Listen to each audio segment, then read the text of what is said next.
नमस्कार दोस्तों, स्वागत है आपका आपके अपने यूट्यूब चैनल मानव स्टोरीज में। दोस्तों, ये नई कहानी है जिसका नाम है तुम जिंदगी हो मेरी, और इसका ये पहला पार्ट है। तो चलिए दोस्तों, पहले पार्ट को शुरू करते हैं। उम्मीद करती हूँ ये कहानी आपको ज़रूर पसंद आएगी। सुबह के 7 बजे डोरबेल बजती है। कौन है सुबह सुबह नींद खराब कर दिया, चिल्लाते हुए साक्षी ने गेट खोला। सामने एक बहुत ही खूबसूरत लड़की हाथ में लगेज लिए खड़ी थी। देवी, तुम यहाँ? कहते हुए साक्षी ने उस लड़की को गले से लगा लिया। अरे, अंदर भी तो आने दे यार, दरवाजे पर ही रखेगी क्या? देवी ने कहा। आ जा यार, बहुत मिस किया तुझे, साक्षी बोलते हुए उसे अंदर ले आई। देवी चारों ओर देखती है। 2 बेडरूम का फ्लैट, छोटा सा किचन। साक्षी तब तक कॉफ़ी बनाकर ले आई। मालूम है तुझे चाय पसंद है, पर क्या है ना कि मुझे पता नहीं था कि तू आने वाली है, इसलिए आज इसी से काम चला ले, साक्षी बोली। कोई बात नहीं, वैसे भी मैंने रास्ते में चाय पी ली थी, देवी ने कहा। साक्षी, और बता कैसी है तू? देवी, ठीक हूँ, नौकरी ढूंढने आई हूँ। साक्षी, अच्छा किया, वहाँ बस्ती में तुझे ढंग से कोई काम नहीं मिलता।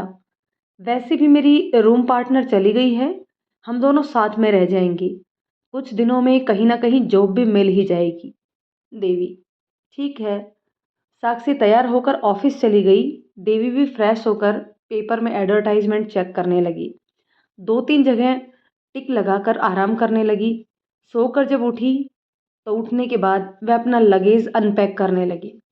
सामान सेट कर वह सोचने लगी, पता नहीं देव, तुम कहाँ होंगे? क्या मैं तुम्हें याद भी हूँ कि नहीं? दूसरे दिन देवी डीएस टेक्सटाइल में सेक्रेटरी पोस्ट पर इंटरव्यू देने पहुंची। रिसेप्शन पर, हाय, आई एम देविका सिंह, मैं यहाँ इंटरव्यू देने आई हूँ, देवी बोली। रिसेप्शनिस्ट ने उसे वेट करने के लिए कहा। वहाँ पर बहुत सारी लड़कियाँ इंटरव्यू देने के लिए आई हुई होती हैं। सभी लड़कियाँ मॉडर्न कपड़े और फुल मेकअप में होती हैं। देवी बिना मेकअप के वाइट कलर का ए लाइन कुर्ता और ब्लैक कलर का प्लाजो और वन साइडेड मैचिंग दुपट्टे से सिंपल लुक में होती है। जब उसका नंबर आता है तो डरते डरते वह केबिन में जाती है। मे आई कम इन सर? यस, कम इन, सुनकर देवी अंदर जाती है। सामने कंपनी के मैनेजर प्रमोद शर्मा इंटरव्यू लेते हैं। सबको बाहर वेट करने के लिए कहा जाता है। थोड़ी देर के बाद रिसेप्शनिस्ट को कॉल आता है कि देविका सिंह को अंदर भेज दिया जाए। मिस देविका सिंह, आपका सिलेक्शन हो गया है, आपको सर ने केबिन में बुलाया है, कहकर रिसेप्शनिस्ट ने उसे अंदर जाने का इशारा किया। आइए आइए मिस देविका जी, आपको हमारे एमडी मिस्टर देवांश सिंह राठौड़ के पर्सनल सेक्रेटरी के लिए अपॉइंट किया गया है, मैनेजर बोलता है। थैंक यू सर, देविका बोली। मैनेजर, आइए आपको आपके कैबिन दिखा देता हूँ। थोड़ी देर में देविका को वहाँ काम करने वाले सभी स्टाफ से परिचय करवा दिया गया।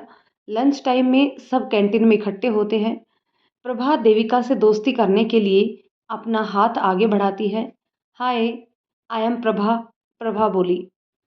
देवी मुस्कुरा देती है। हाय, मैं देविका सिंह, पर तुम मुझे देवी कह सकती हो। थोड़ी देर दोनों इधर उधर की बातें करते हैं। फिर देवी प्रभा से पूछती है कि अच्छा यह बताओ, हमारे एमडी सर कैसे हैं? प्रभा, मत पूछ, दिखने में तो इतने हैंडसम हैं कि कोई भी उन्हें देखकर फ्लर्ट हो जाए, पर बहुत गुस्से वाले हैं। टाइम के बहुत पाबंद हैं, 5 मिनट के लिए भी लेट बर्दाश्त नहीं करते। संभल कर रहना, देवी बोली। अरे रे, तुम मुझे बता रही हो या डरा रही हो? प्रभा ने कहा। ठीक है, कल मिल लेना, पता चल जाएगा। नेक्स्ट डे डीएस टेक्सटाइल में 10 बजते ही ऑफिस के अंदर देवांश सिंह प्रवेश करता है। Good morning sir. सभी अपनी अपनी जगह पर खड़े हो गए, पर देवांश उन लोगों पर नजर डाले बिना ही अपने केबिन में चला गया। पीछे पीछे प्रमोद भी अंदर आ गया। देवांश, कल तुम्हारे लिए सेक्रेटरी अपॉइंट कर दिया है, प्रमोद मुस्कुराते हुए बोला। देवांश उसे मुस्कुराते देखकर पूछता है, क्या बात है, बहुत हंसी आ रही है? प्रमोद, ये सोच सोच कर खुद पर हंस रहा हूँ कि तुम्हें जैसे ही बताऊंगा कि सेक्रेटरी पोस्ट के लिए मैंने एक लड़की को अपॉइंट किया है, तो फिर तुम मेरा क्या हाल करोगे?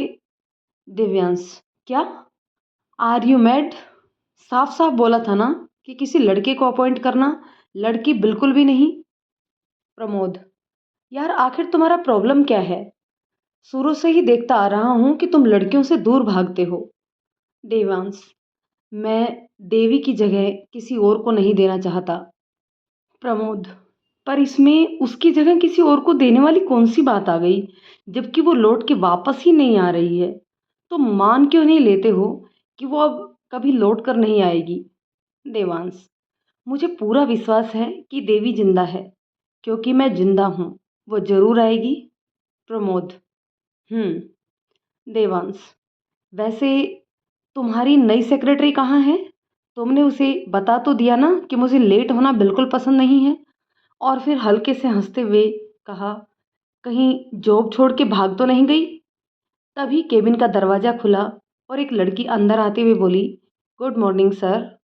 What the time now?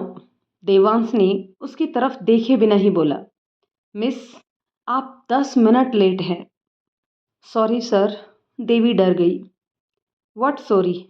क्या आपको बताया नहीं गया कि मुझे लेट होना बिल्कुल पसंद नहीं है? देवांश ने रूडली जवाब दिया। देवी की आंखों में आंसू आ गए। प्रमोद बात संभालते हुए बोला, इट्स ओके, कल मैं ही ये बताना भूल गया था। बाय द वे देविका जी, ये है देवांश सिंह राठौड़, इस कंपनी के एमडी और आपके बॉस। आज से आपको इन्हें ही रिपोर्ट करना है। और देवांश की तरफ मुड़ते हुए कहा, देवांश, ये तुम्हारी नई सेक्रेटरी देविका सिंह है, कोई मिस नहीं। इसमें मिस शब्द पर जोर देते हुए कहा। देवांश उसके इस तरह बोलने पर नज़र उठाकर सामने देखा। एक 20-22 साल की लड़की, पीली कुर्ती, लाल प्लाजो और उसी कलर का दुपट्टा लिए बिना किसी मेकअप के भी भला की खूबसूरत लग रही थी। उसे इस तरह घूरते देख प्रमोद ने देविका को एक फाइल देते हुए उसे कंप्लीट करने के लिए बोला। देवी अपने केबिन में चली गई। उसके जाते ही प्रमोद देवांश को घूरते हुए बोला, क्या है ये? पहले तो लड़की को रुला दिया, फिर उसे ऐसे देख रहा था जैसे कभी किसी लड़की को देखा ही नहीं हो। देवांश तो जैसे होश में ही नहीं था। उसके मुंह से निकला, देवी। प्रमोद उसे पंच मारते हुए कहा, अबे यार, क्या बोल रहा है? तू होश में है कि नहीं? वो देवी का सिंह है, तेरी देवी नहीं। पता नहीं यार, लगा जैसे देवी सामने खड़ी थी। अच्छा छोड़, उस देवी को तो मैं एक न एक दिन ढूंढ कर ही रहूंगा। अब कुछ काम कर लिया जाए। देवांश ने बात बदलते हुए कहा। प्रमोद भी अपने केबिन में चला गया। उसके जाते ही देवांश अपने वॉलेट से देवी की तस्वीर देखता है। देवी, क्या तुम भी मुझे याद करती हो कि नहीं? एक बार तुम मुझे मिल जाओ, फिर मैं तुम्हें कभी अपने से दूर नहीं होने दूंगा। उधर देवी अपने केबिन में गुस्से से भुनभुना रही थी। पता नहीं अपने आप को क्या समझता है। 10 मिनट लेट हो गया तो क्या हुआ? कोई आसमान तो नहीं टूट गया? अरे पहली बार मिले, ना हाय ना हेलो गुड मॉर्निंग का जवाब तक नहीं दिया, सीधे सुना दिया, मुझे लेट होना बिल्कुल पसंद नहीं है। अरे मेरे बाबा का रोड है क्या जो मैं ट्रैफिक में से आसानी से निकल जाती? क्या हुआ देविका जी, किस पर बॉम्ब फोड़ने का इरादा है? हंसते हुए प्रमोद बोला, जो बड़ी देर से केबिन के गेट पर खड़ा उसके मासूम से गुस्से को एंजॉय कर रहा था। देवरी सामने देखकर हड़बड़ा गई। सॉरी सर, वो मैं कुछ नहीं, बस ऐसे ही। प्रमोद हंसते हुए, तुम बहुत मासूम हो। ये सर सर मत करो, केवल प्रमोद कहो। ये सर वर सब देवांश के लिए ही रहने दो। हम दोस्त हैं आज से। पर परवर कुछ नहीं, दोस्त तो दोस्त, कहकर प्रमोद मुंह फुला लिया। देवी देखकर हंस दी। ठीक है sir. No no Pramod ji, एक बात पूछूं, ये बॉस शुरू से ही ऐसे हैं क्या? मतलब? प्रमोद मुस्कुराते हुए बोला, आई मीन स्ट्रिक्ट। कल प्रभा भी बोल रही थी। देवी बोली, नहीं ऐसी कोई बात नहीं है, वो बहुत ही अच्छा है, बस जल्दी किसी से फ्रैंक नहीं होता। अच्छा तुम अपना काम करो, कोई प्रॉब्लम हो तो बोलना। याद रखना, we are a friend. Pramod अपने केबिन में आकर सोचता है कि काश सच में यह देवी हो। देवांश की खुशी वापस आ जाएगी। कहने को तो वह देवांश का मैनेजर है, पर वास्तव में वो दोनों दोस्त हैं। एक दूसरे पर जान छिड़कते हैं। देवांश घर आकर एक बार फिर से देवी की याद में खो गया। 15 साल पहले देव और देवी दोनों पक्के दोस्त थे। देवी 8 साल की छोटी सी बच्ची थी। उसके माता पिता एक रोड एक्सीडेंट में गुजर चुके थे। वह अब अपने दादी विमला देवी और चाचा रामपाल सिंह और चाची सरोज के साथ रहती थी। सरोज के 2 बेटे थे। वो अपने बेटों से बहुत प्यार करती थी, पर देवी उन्हें बिल्कुल भी पसंद नहीं थी। वहीं पड़ोस में देव अपने माँ रेखा और पापा विक्रम के साथ रहता था। रेखा जी को बेटी का बहुत शौक था। देवी जब भी देव के साथ उनके यहाँ खेलने आती तो वह उसे बहुत प्यार करती थी। देवी भी उन्हें रेखा माँ कहकर ही बुलाती थी। देवी की दादी भी यह देखकर खुश हो जाती थी कि चलो कहीं तो देवी को माँ का प्यार मिल रहा है। दोनों बच्चों में भी बहुत प्यार था, पर यह सब सरोज जी को बिल्कुल भी पसंद नहीं आता। वो हमेशा देवी को किसी न किसी बहाने से देव के यहाँ जाने से रोकती रहती थी, पर विमला जी के गुस्साने पर वह कुछ नहीं बोलती। एक बार महाशिवरात्रि के अवसर पर दोनों परिवार बगल के ही देव मंदिर में आयोजित शिव विवाह महोत्सव देखने गए। जब दोनों बच्चों ने महादेव पार्वती के विवाह को देखा तो उन्होंने इसके बारे में दादी से पूछा कि इसके बाद अब क्या होगा। दादी बोली, विवाह के बाद महादेव जी पार्वती जी को हमेशा के लिए अपने घर ले जाएंगे। यह सुनकर देव ने अपनी माँ से कहा, माँ, मेरा भी देवी से विवाह करवा दो, तब देवी भी हमेशा हम लोगों के साथ ही रहने आएगी। यह सुनकर सब मुस्कुराने लगे। दादी बोली, बेटा पहले बड़े तो हो जाओ, बच्चों की शादी थोड़ी ही होती है। प्रसाद लेने के बाद दोनों बच्चे मेले में घूमने लगे। वहीं पर देव ने एक काला धागा जिसमें दुर्गा जी का लॉकेट था खरीद कर देवी को पहना दिया और बोला, देवी जब मैं बड़ा होऊंगा तो तुमसे ही शादी करूंगा और हमेशा के लिए तुम्हें अपने पास रख लूंगा। फिर तुम्हारी चाची तुम्हें मुझसे मिलने को नहीं रोक पाएगी। देवी भी खुश होकर उसके गले लग गई। एक दिन अचानक से रात में विमला जी की तबीयत खराब हो गई। उन्हें जल्दी से हॉस्पिटल में एडमिट करवाया गया, पर उन्हें बचाया नहीं जा सका। देवी एक बार फिर से अनाथ हो गई। उसका रो रो कर बहुत ही बुरा हाल हो गया था, पर सरोज जी ने एक बार भी उसे चुप कराना जरूरी नहीं समझा। रेखा जी ने आगे बढ़कर उसे गोद में लेकर संभालते हुए चुप करा रही थी। थोड़े ही दिनों में उन्होंने महसूस किया कि देवी के प्रति उसके पूरे परिवार का व्यवहार बदल गया है। सरोज जी ने देवी का स्कूल भी बंद करवा दिया।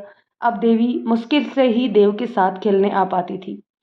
देव भी देवी से मिलने के लिए बहुत जिद करता था। रेखा जी उसे किसी तरह चुप करवा देती। रेखा जी और विक्रम जी ने कई बार इशारों में रामपाल जी को देवी को उन्हें दे देने की बात की, पर सरोज ने साफ मना कर दिया। एक बार सरोज जी को अपने भाई की शादी में सपरिवार अपने मायके जाना था।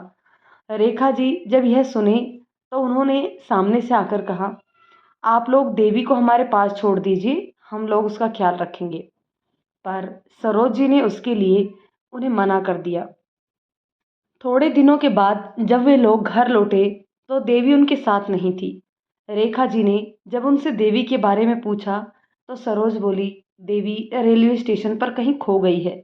हम लोगों ने बहुत ढूंढा, पुलिस कंप्लेंट भी करवाई, पर उनका कोई पता नहीं चला और रोने का झूठा नाटक करने लगे।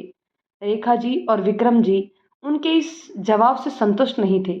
उन्होंने अपनी तरफ से देवी को ढूंढने की बहुत कोशिश करी, पर देवी कहीं भी नहीं मिली।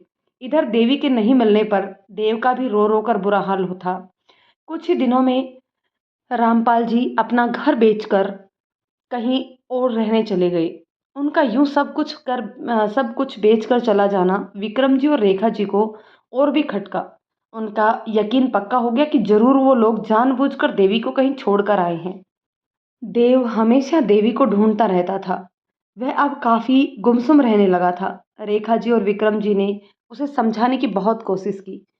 अंत में थक हार कर उन्होंने भी देव को बोर्डिंग स्कूल भेज दिया ताकि उसका ध्यान देवी से हट सके और वह देवी को भूल जाए। पर ऐसा हो नहीं सका। समय के साथ साथ देव के मन में देवी के प्रति प्यार और भी गहरा होता गया। 15 साल पहले देवी को ढूंढना उसकी जिंदगी का एकमात्र मकसद बन चुका था, जो आज भी बरकरार था। देवी, मैं तुम्हें ढूंढे बगैर जी नहीं सकता। तुम्हें मुझे एक न एक दिन मिलना ही होगा। वहीं देवी को भी लगा कि जैसे उसका देव कहीं आसपास ही है। वह यह भूल गई कि देव का नाम भी देवांश है।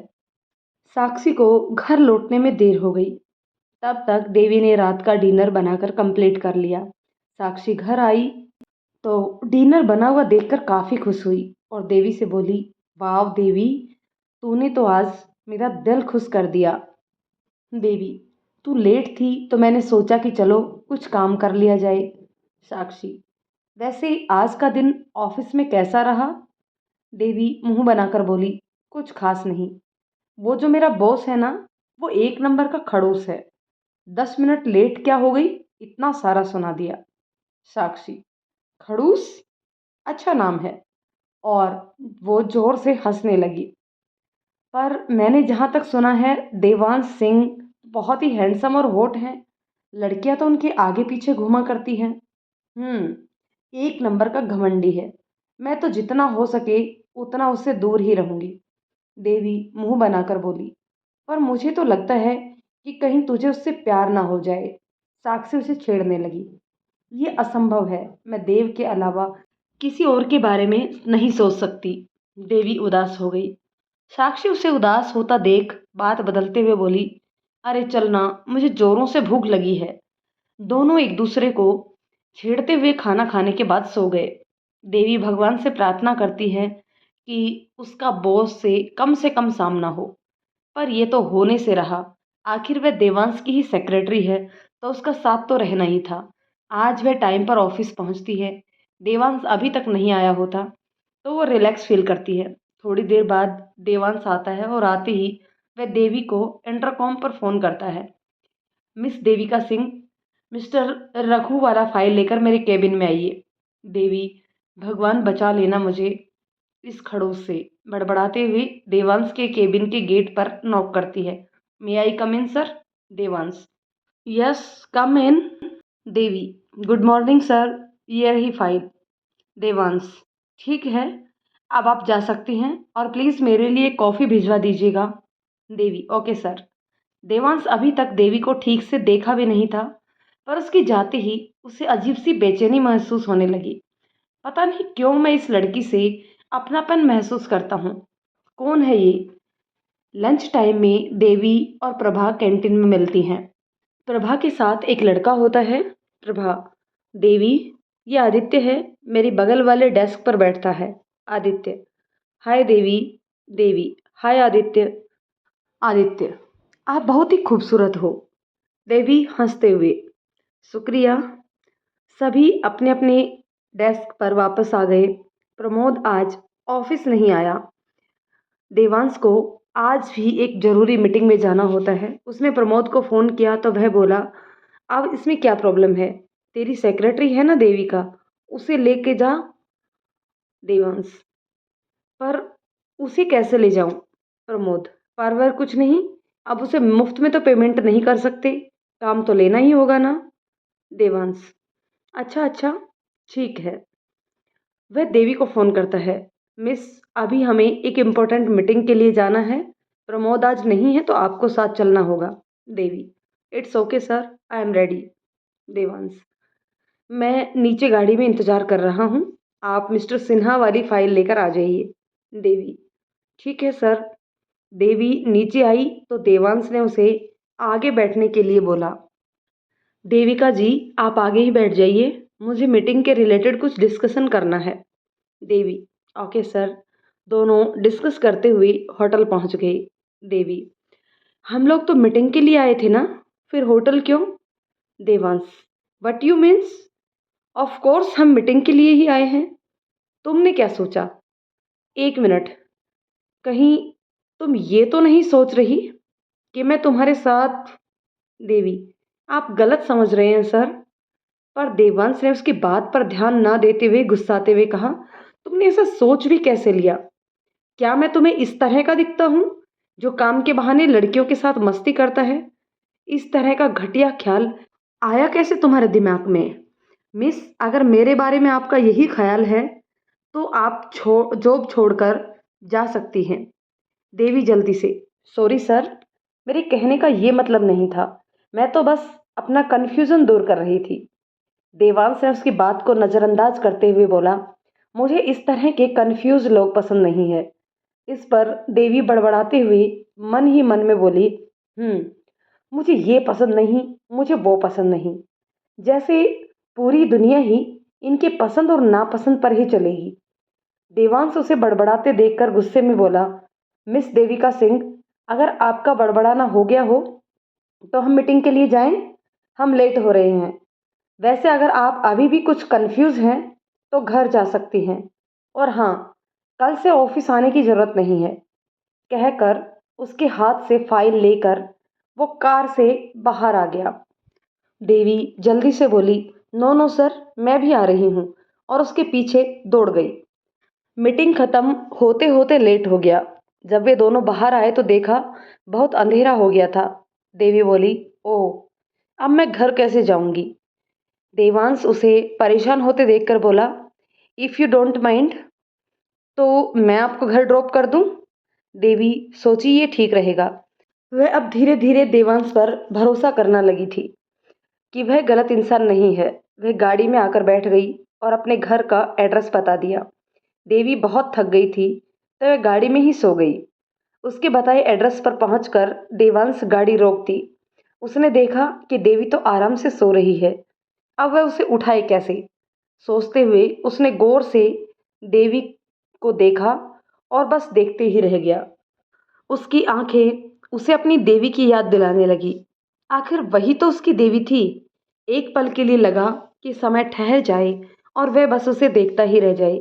आखिर कोई इतनी सुंदर कैसे हो सकती है, बिल्कुल डॉल जैसी। एकाएक उसे ख्याल आया कि वह देवी को भी डॉल ही कहता था। वह ख्यालों की दुनिया से बाहर आ गया और जोर से गाड़ी का हॉर्न बजाया तो देवी डर कर उठ गई। बाहर देखा तो उसे वो अपने घर पहुंच चुकी थी। वह समझ गई कि उसके सो जाने के कारण देवांश सर गुस्सा हो गए हैं। उसने जल्दी से सॉरी बोलते हुए गाड़ी से बाहर निकल गई और घर के अंदर दौड़ गई। बीच में उसे ख्याल आया कि उसने सर को घर ड्रॉप करने के लिए थैंक्स तो बोला ही नहीं। उसने पीछे मुड़कर देवांश को थैंक्स बोला और घर के अंदर चली गई। देवांश इस पर मुस्कुरा दिया। देविका को देखने का उसका अंदाज अब बदल गया। देविका की अधखुली सी आंखों में उसे अपनी देवी की झलक दिखाई दी। वह उसकी ओर खिंचता चला गया। दूसरे दिन से ऑफिस में वह ज़्यादा से ज़्यादा समय देवी को अपने पास व्यस्त रखने लगा। देवांश अब जब तब देवी से बात करने लगा। प्रमोद यह सब देख काफ़ी खुश हुआ कि देव अपनी जिंदगी में आगे बढ़ने लगा है।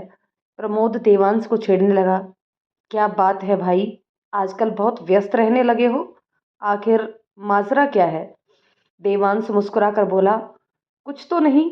प्रमोद, देख भाई, मुझे बेवकूफ़ मत बना। देवांश, बेवकूफ़ कहाँ बना रहा हूँ? प्रमोद, अब इसमें शर्माने वाली क्या बात है? वैसे देविका बहुत अच्छी लड़की है। देवांश, ऐसी कोई बात नहीं है। प्रमोद, अब तू मुझसे छुपाएगा? अब बोल भी दे तुझे उससे प्यार हो गया है। देवांश, पता नहीं भाई, पर जब वो आसपास होती है तो एक अजीब सा सुकून मिलता है।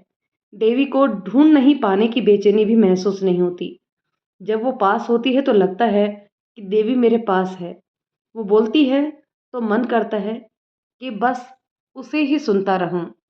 तो दोस्तों, ये था पहला पार्ट। कमेंट करके बताइएगा कि ये पहला पार्ट आपको कैसा लगा।